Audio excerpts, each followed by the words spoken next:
The retreat changed something deep in the soul of Obinna Industries. Not overnight. Not completely. But like rain soaking dry earth, the effect was slow, real, and undeniable. The walls between departments softened. Staff started eating together, laughing louder, and listening more.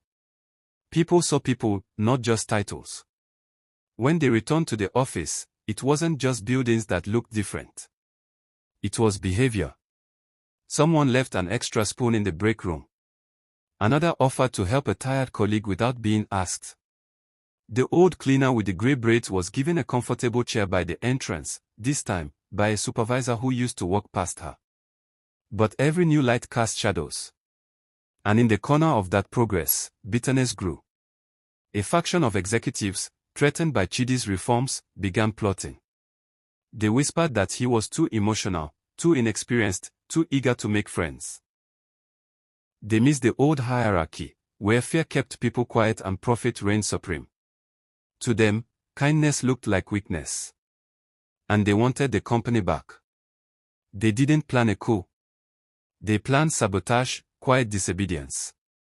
Delayed reports. Misfired documents. Unspoken resistance. They hoped to choke his reform slowly, without being seen. Chidi noticed. He didn't confront them. Instead, he walked into the manufacturing plant one humid afternoon, in plain clothes.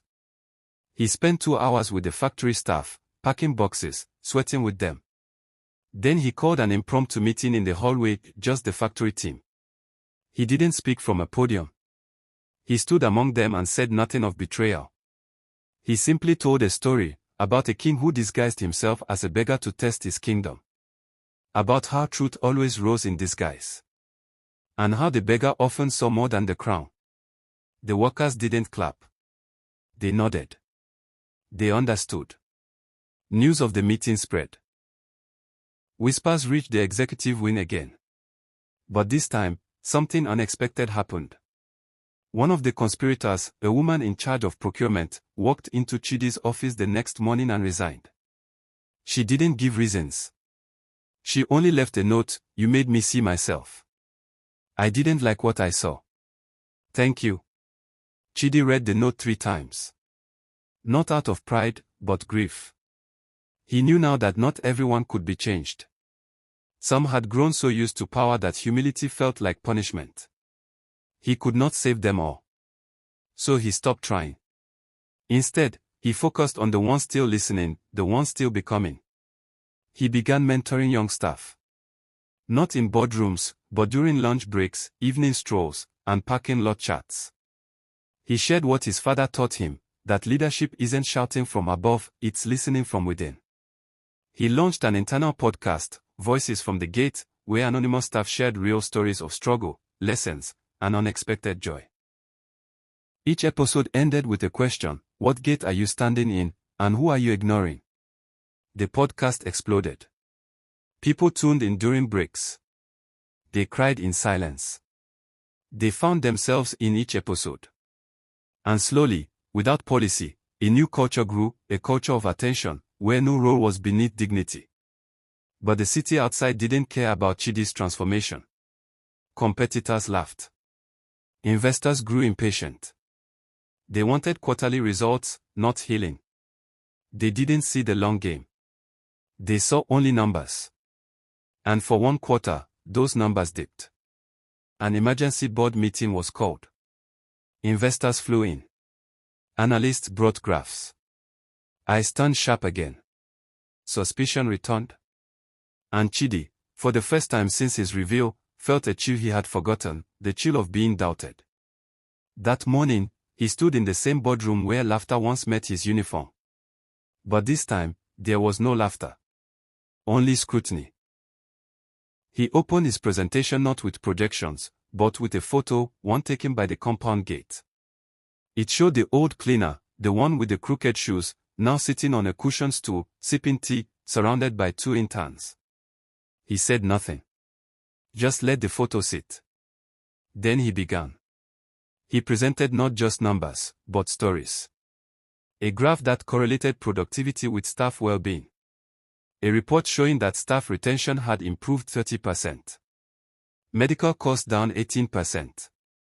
Customer complaints reduced by half. He ended the presentation with a single sentence. When people feel seen, they protect what they belong to. Silence. Then slow, reluctant nods. Then applause, not from politeness, but from clarity. That night, Chidi didn't celebrate. He walked back to the compound, where the security guards were playing a quiet game of draft under the floodlights. They stood when they saw him. But he told them to sit. He joined them. Played a few rounds. Lost on purpose. Laughed.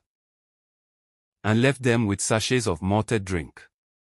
The next morning, a guard named Ifani found a note tucked into his locker. It read, "I was once here, beside you. I never forgot." Months passed. The Lagos sky shifted from wet season grey to harmattan haze. But inside Obinna Industries, something else had shifted, something deeper than weather. The factory no longer echoed with only machines, but with voices that once hid behind silence. Meetings began with gratitude. Lunchrooms hosted laughter. A cleaner won Employee of the Month. Not because of pity, but because she spotted a leak in a pipeline before it burst. And at the gate, the new recruit named Bola was confused when the CEO stopped by every Friday to share suya and talk about football. He didn't know the story yet. But he would. The media eventually caught wind. Headlines danced across business journals. From gateman to CEO, the radical rise of Chidi Obinna. The Lagos company changing culture from the ground up. Kindness as corporate strategy. Interviews poured in. Business schools requested guest lectures. Investors who once doubted now sought stock. But Chidi remained focused. Not on his image, but on the roots. He traveled quietly to the homes of retired staff. Gave scholarships to the children of those who died in service. Donated anonymously to a driver's wife's surgery. Never posted. Never posed. But inside him, the weight was growing. Leadership was no throne, it was a constant aching stretch. For every small victory, there were a dozen invisible burdens. And some nights, he lay awake, wondering if he had truly changed the heart of the company, or just dressed its wounds. One evening, he walked the compound after hours. The buildings were asleep, but the memories were awake. He stopped by the gate, the same spot where Emeka once stood, saluting engines that barely saw him. He ran his fingers along the gatepost. The rust had been painted over, but the history still hummed beneath it. A young cleaner approached, startled. She didn't recognize him in his simple sweatshirt and slippers. She bowed slightly, clutching her mop like a sword. "Sir, do you need anything?" she asked nervously. Chidi smiled. "Just air." She nodded, unsure, and began to walk away. But he called after her. Not loudly. Just enough. "When you sweep this place," he said gently, "you're not cleaning dirt. You're preparing ground. The same ground that grew me." She froze. And in that moment, something changed, not just in her, but in the soil beneath them. Weeks later, the board surprised him with a gift, a sculpture installed by the gate. It wasn't grand or golden. Just a life-sized bronze statue of a man in a faded green uniform, holding a notebook and broom, head high. Beneath it, the plaque read, "He came to see the truth. He stayed to become it." People gathered. Staff, neighbors, even former skeptics. And for the first time in months, Chidi's eyes welled. Not for the honor, but because he remembered every insult, every sachet of water shed under the sun, every time he nearly walked away and didn't. As night fell over Obinna Industries, the statue cast a long shadow toward the main building, not ominous, but watchful. A reminder that titles are temporary, but character is permanent. Inside the CEO's office, a photo sat on the desk. Not of profits, not of plaques, but of the compound gate at sunset. In the distance, a figure stood in green, waving. No one in the office noticed that Chidi still walked with the calm posture of a gateman. Not because he forgot where he came from, but because he never wanted to forget who he became when no one was watching.